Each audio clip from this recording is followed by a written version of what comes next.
All right, music fans, welcome back. Harmless Dave here, talking real music in real time for real people just like you right there, just like me here.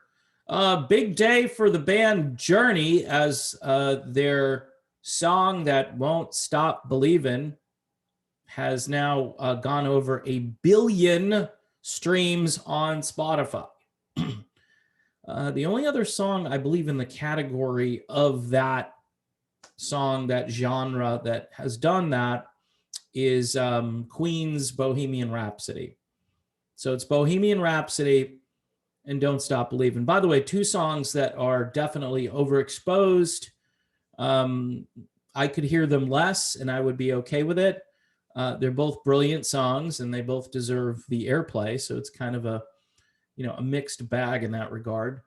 But Journey has missed some opportunities marketing their stuff. And I've put this out in other videos, and I'm not sure if people understand in today's world with, platforms like TikTok and just YouTube itself, because what you can do, and the Beatles did this recently with Here Comes the Sun, Jeff Lynne and ELO did it with Mr. Blue Sky, where they put out a performance video, or in the case of ELO, it was an animated video. And it was really well done. The Beatles one is you watch it for these old photographs and the way they did the editing and so forth, and it's just absolutely brilliant. By the way, there is enormous potential for older bands with classic catalogs to start doing this stuff, because here's the reason. The music today is so crappy that even though, yeah, I'm sure billions of streams are achieved by some of these newer artists, in 5 years, nobody's going to care. Maybe 10 years, but whatever. Nobody's really going to care about those artists. Whereas Journey and Queen and the Beatles and ELO, those bands will continue to rack up airplay because there was real talent there, and it's organic music for the most part. Nothing is auto-tuned. Steve Perry and Freddie Mercury and everybody from the past, they used to actually sing on tracks, and then their producer didn't go and say, okay, I'll just clean up your vocal now, we'll tune everything perfectly so you'll sound like a robot, and everybody will get used to that. I mean, this is the music. Look, we were really fortunate, those of us of a certain age, to have lived through it. And it's nice that there are a few radio stations that cater to, say, the vintage among us. We'll call them the vintage folks who have really good taste in music. The issue I have with Journey and their lack of marketing with this particular song is, it just, to me, everybody in that band likes to make money. Let's just be honest about it. All of them like to make money. Steve Perry likes to make money. Neil Schon, Jonathan Cain, they like to make money. All right. And there must be something within those contracts. By the way, there's still that lawsuit that's out there that probably should get dismissed, but it's still hanging on. Might be one of the reasons we don't have a new Journey song yet, when we were told we were probably going to have one come mid-February. Well, that time has passed, or it's passing. I mean, it could still come out today, tomorrow, whenever, but it would be delayed. And I think the other reason is that they're hopeful that they're going to get the band out on tour. And people keep sending me videos about dates being postponed. Like, hey, we've got dates for April. Nope, postponing. And I'm just, like I've been saying for a year, when does this end? When does this end? You've got a vaccination out there. It needs to end. People need to go to live concerts. People need to be able to breathe outside and breathe wherever. Anyway, getting back to the Journey marketing of this track, I think there had to be some kind of a contractual arrangement that was made where everybody kind of had to agree on how a song would be marketed. Remember when Don't Stop Believin' was in The Sopranos, they had to get everybody's approval, and Steve Perry was the holdout. He did eventually say, okay, do it. Smart that he did. He said that he didn't want them to use it in a way like they were about to shoot somebody and have that song playing in the background, and that would obviously have that kind of connection with people moving forward. But what I'm talking about, and Steve Perry, by the way, knows a lot of really good Hollywood type people who could probably produce performance videos for a number of Journey songs. You could resurrect a track from whatever album, maybe something that you thought people should hear and they're not hearing it on the radio today. It may have been on some FM stations back in the day, but it's no longer really a visible Journey song. People don't think about it. They don't see it. So it's out of sight, out of mind.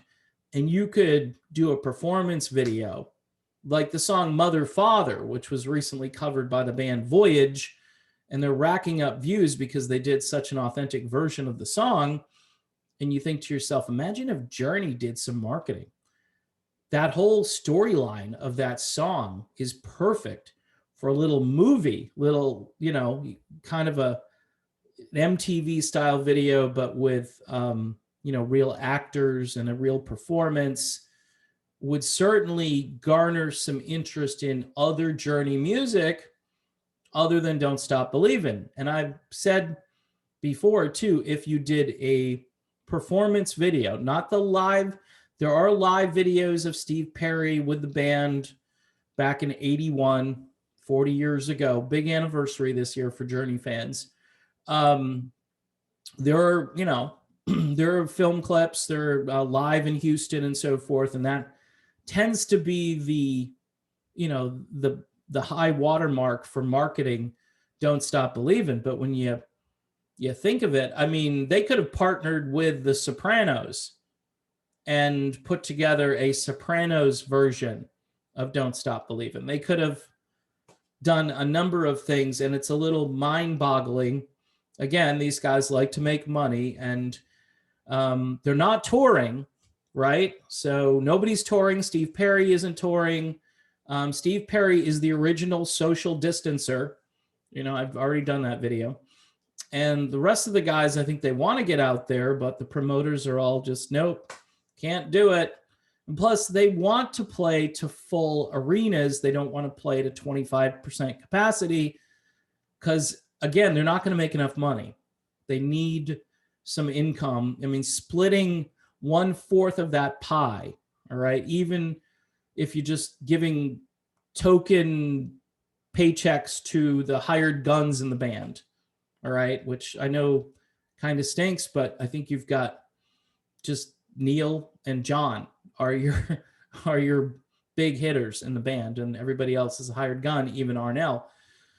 So they need to do something, and you would think this idea of big marketing, like getting in front of a producer and saying, hey, I'm talking about a film producer, and putting together some high quality Journey mini movies or clips that would go along with these songs.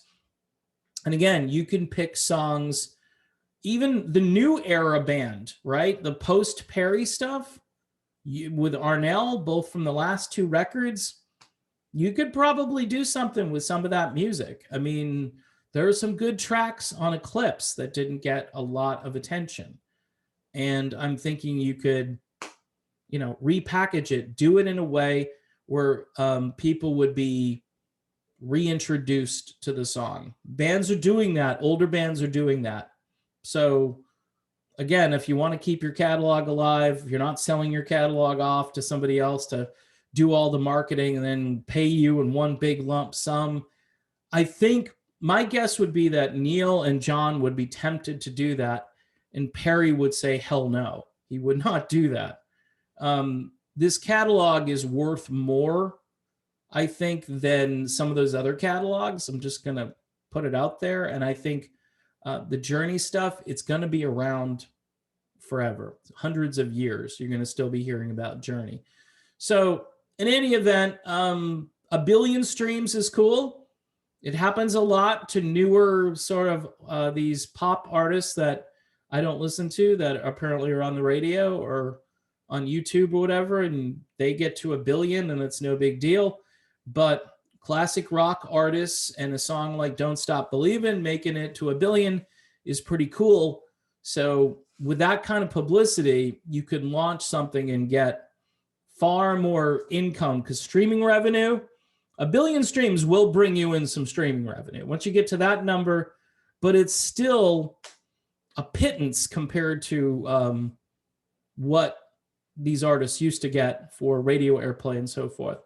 But again, great opportunity to market the band and get more people into other songs, not just Don't Stop Believin'. This is a band, the Steve Perry years have so many great songs. And Steve himself could be revisiting some of his solo work. I mean, a lot of people are not acquainted or well acquainted with much of the music from his second solo album, For the Love of Strange Medicine. So there's definitely opportunities there. I just don't know if these guys in their old age want to work that hard when maybe they've got enough money and they don't really need it. But I'm thinking, for the families and the generations that come later, this might be a nice income stream.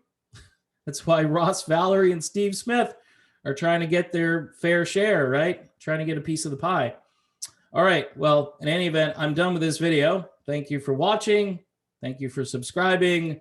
Patreon for $1 a month to join. We've had some great new patrons with some great new questions and conversations. And again, for $1 a month, you can keep in contact with me depending on what happens with this channel. I'm hoping to keep going here. I want to keep going, so I need your help to do that. All right. See you soon.